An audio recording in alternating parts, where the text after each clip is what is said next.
Burası Batman, Binatlı ve Akça arasında bulunan Bayındır Mahallesi.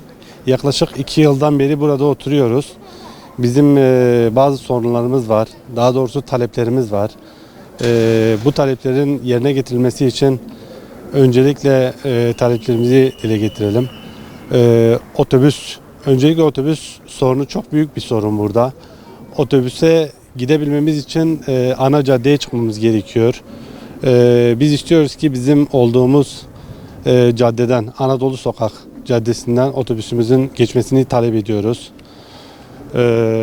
Onun dışında elektrik sıkıntısı uzun zamandır yaşıyoruz. Yani yaklaşık olarak günde 4-5 saatlere kadar elektrik bazen gidiyor gelmiyor. Yaklaşık 2 yıldır ben burada oturuyorum. Hemen hemen her 2 günde bir elektrik muhakkak gidip geliyor. Önceden su sıkıntısı da vardı. Bu son zamanlarda biraz su sıkıntısı giderildi. Yanlış değilsem bu Binatlı tarafında su deposu yapıldı 1000 tonluk. O devreye girdiği zaman daha iyi olacağını söylediler. Şu anda su sıkıntısı kalmadı ama elektrik sıkıntısı hala yaşanıyor. Her 2 günde bir en az 4 saat 5 saat elektrik sürekli gidip gelmiyor. Burada küçük çocuklarımız için ilkokul ve ortaokul talep ediyoruz.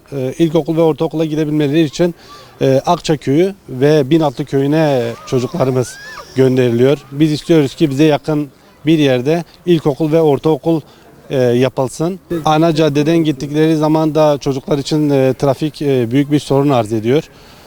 Bunların giderilmesi için yani en gerekli şeylerden biri ilkokul ve ortaokul yapılması. Biz bunları talep ediyoruz yetkililerden.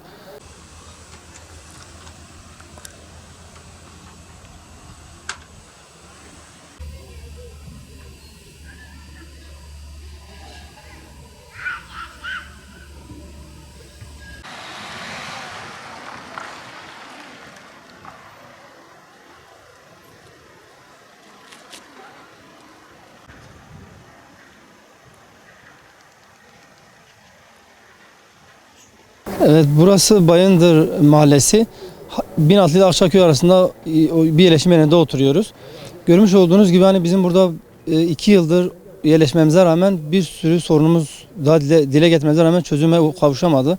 Bizim buradaki çözümlerin çözülmesini istediğimiz öncelikle hani sorunlardan bir tanesi okul. Bölgemizde hani 2 yıl yerleşmiş olmamıza rağmen o bölgemizde ilkokul ve ortaokul yok. Yani biz bundan dolayı da çok çocuklarımız mağdur oluyor. Onları Akça ve Binatlı'ya göndermek zorunda kalıyoruz. Kendimiz servis tutmak zorunda kalıyoruz. Yani bundan dolayı da okul olarak birinci önceliğimiz hani okulun yapılması olacaktır. Hani bunun dışında da ulaşım olarak bir sıkıntı yaşıyoruz. Çünkü hani belediye otobüsleri yetersiz 45-50 dakikada bir geliyor. Arızalanması durumunda bazen 2 saati buluyor. Kendi güzergahımız hani semtimizden geçmesi gerekirken geçmiyor. Bundan dolayı da biz ulaşımımızı karayoluna gidip karayolundan salma zorunda kalıyoruz. Otobüste geliyoruz, karayolunda iniyoruz. Bir aydınlatmamız yok. Çoluğumuz, çocuğumuz, eşimiz oraya geldiği zaman hani can güvenliği olmadığını da görüyorsunuz. Çünkü araçların hız yaptığını da görüyorsunuz. Bundan dolayı hani biz o sorunun da çözülmesini istiyoruz. Yani ulaşım olarak yetersiz, gerçekten çok yetersiz. Merkeze gidiyoruz, 2-3 saat bazen gelmek istediğimiz halde 2-3 saate gelemiyoruz. Ya da akşam merkeze gitmek istediğimiz zaman çoğu zaman gidemiyoruz. Yani çocuklarımız, eşimiz, biz site sakinleri olarak çok mağdur bir durumdayız.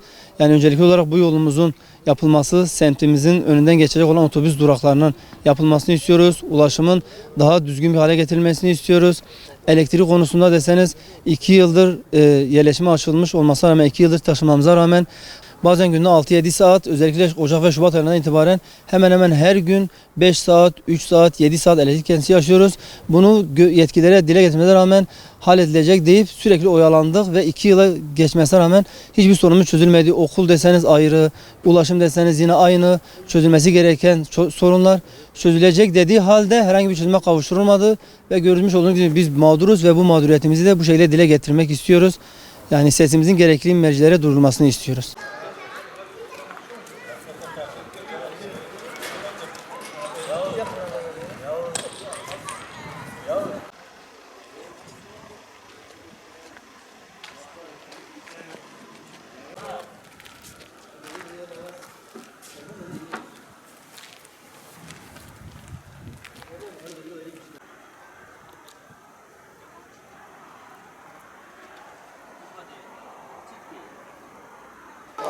Mesela.